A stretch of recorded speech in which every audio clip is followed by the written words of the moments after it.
Today I'm going to run through social medias with you, the do's, don'ts, and everything in between. Let me silence that.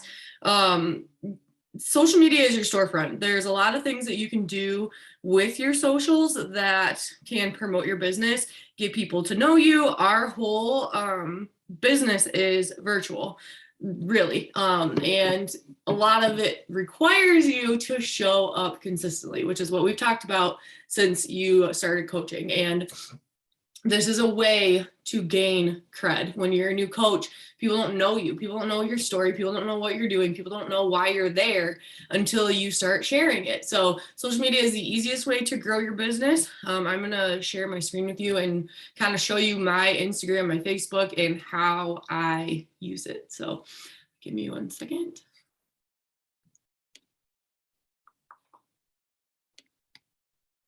Okay, so here is my Instagram. Let me move. Whoops. We'll go over to my profile. I primarily use my phone when I'm on socials. I don't really hardly ever get on here, but for training reasons, here we are. So your profile needs to be appealing. It needs to show you. It needs to showcase what you're doing. So here's my handle. Here's a little bit about me. I am obsessed with mental health and body pause. So that's what my name is in here. And then I put Tor because that's what people call me. So your name doesn't necessarily have to be your first and last name. It can be whatever you want it to be. And that's what shows up first. So when you're dropping in someone's DMs, that's the first thing they see, and then they'll know who you are. Your profile picture needs to be of you and just you. A good picture with good lighting. I probably should update this. It's a little bit old, but I like that picture. It's professional. You can see my face. You can see who I am. And it's an athletic wear. So it kind of takes the attention straight to the Girl Gang. My team name is Never Settle, so that's why that's there. I'm also a travel nurse, so I put that in there so that people can relate to me more than just being a coach. And then I put work with me and then Girl Gang info for people that want to join either as a coach, client, whatever. They click this little link and it takes them to a form for them to fill out, which you can add. You go into edit profile and it says add link. That's where you put that link. Super easy to make. I do not have a significant amount of following. You can see that right here, but I'm still extremely successful. So do not get fixated on this number. It does not matter. What matters is your consistency and what you're providing to the world for your success. It does not matter how many followers you have. Honestly, I don't really pay attention to that number. If somebody asked me, I would have no idea that that's the number I have. So this is just a number. Just like the scale. Okay, so your first 9 posts is what people see when they go to your page, especially if they're using their phone.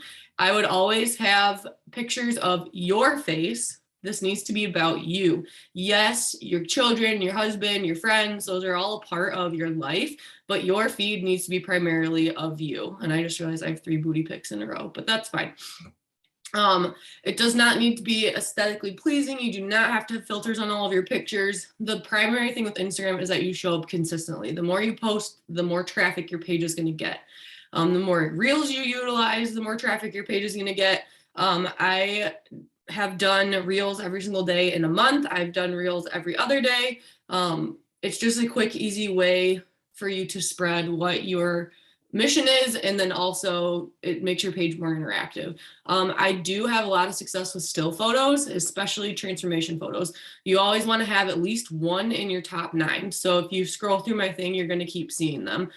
This is something that gives you credibility as a coach, credibility for results. And it does need to be you. It can't just be your coaches and clients. Like, yeah, that's amazing, but those things go up here in the results tab, because that your page is showing how it works for every single body. And if you're not having success, why should they sign up with you? So they need to see you. I can't stress that enough. A lot of people will post random shit in here and don't. This is your storefront. This is what people are buying, and people are buying you. It sounds very weird, but that's what they're going for. 9 times out of 10 when I'm talking to somebody, I don't even use the word Beachbody, not because I don't want to, but because I don't need to, because they're not there for Beachbody, they're there for me. And that's okay. To add stories, you on your phone, you slide your screen to the left and then you have stories. Those need to be kept to a minimum of talking. It cuts you off at a minute. So I try to keep my talking slides to at least like 15 seconds. And then you can share literally anything about your day.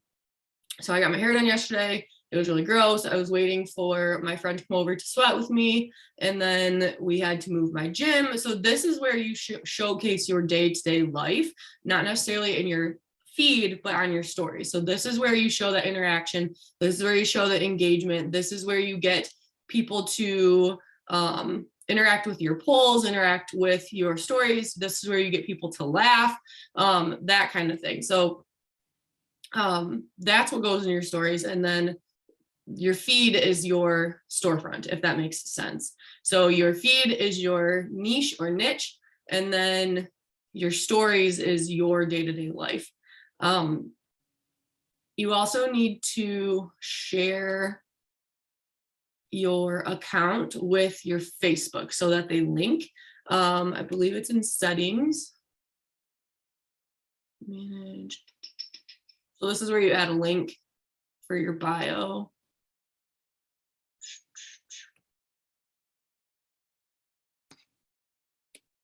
It's in here somewhere.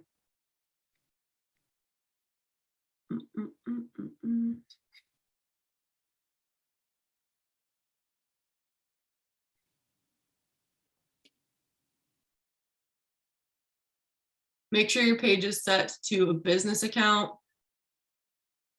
What the heck? Okay, I'm gonna look through this later and figure out how to switch so you can link your Facebook and your Instagram. It is possible, I have it done, but that way all of your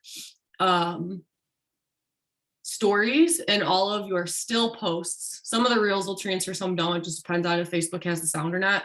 All of them will immediately transfer over to your Facebook as well.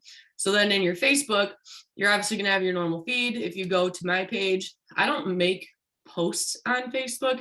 I share a lot of shit that I resonate with, but all of my still photos you'll see will pop up on here. Do not forget about Facebook. I get a lot of clients still from Facebook. So utilize both sources of social media, but don't make it hard on yourself. Link the accounts, and then you'll see right here, if I click this, you'll see all my stories that I just scrolled through. And I didn't do a good job of making polls yesterday because my basement my basement gym was stressing me out. Not an excuse, but it's self-check. So that's a little bit on how to actually use your socials.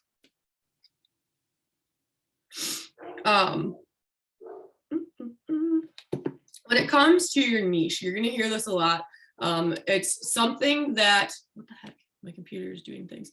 It's something that you resonate with. And for me, it's mental health. And for me, it's body pause. So that is like what I hone in on, and not being ashamed to have mental health issues, not being ashamed to have a body that doesn't look like everybody else's. Some people's niches and niches are, I'm just gonna call it a niche, are like being sober or being a dog mom or whatever it is. It's what you resonate with most that will help bring in people who are like you. I absolutely am all about talking about mental health. I hate that there's a stigma that goes with it. So that is who I'm bringing in, more people who are like me. So that's the point of signifying who you are.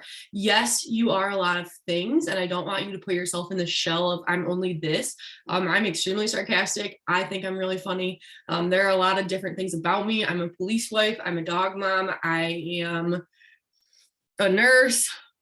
I don't really like that one, but there's a lot of different things that I have to offer, but my focal point and my point of my business is to help people who struggle with mental health, who struggle with body dysmorphia, who have had a hard time with their weight loss journey or just loving themselves in general. That is my go-to. So make sure you signify one thing that you really want to hone in on, and it doesn't happen overnight. I didn't really have a true clear picture or vision of what I wanted to do until I was about a year in. So it's okay to not know right now. Don't think that like you need to go be obsessed with plants because that's a good thing to be obsessed with. Like, yeah, plants are cool, but like if that's not your thing, you're going to get bored of it or not know what to talk about later on. So don't get hung up on that. Make sure you're in your stories. That's where people are going to resonate with you most. Share everything. There's nothing you can't share.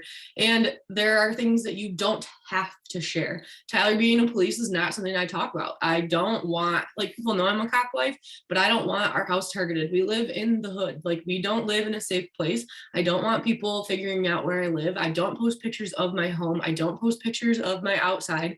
And that's for safety reasons. You need to make your profiles public. That's how your stuff gets shared.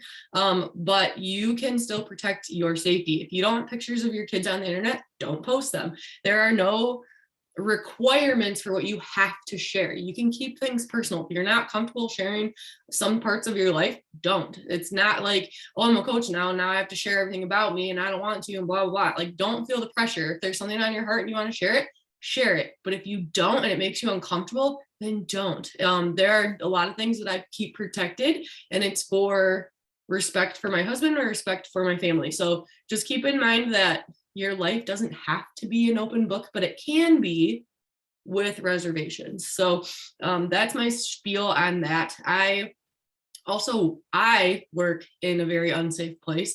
I'm an ER nurse and I work in the hood of Flint, Michigan. So I don't really share that I work at a specific hospital or I do specific things. I'll make funny reels about not like being a nurse or shit that I go through at work, but I don't ever like put, I'm on my way to Hurley emergency room to work a 12-hour shift and I get out at 3 a.m. I don't do any of that. You don't need people trafficking you.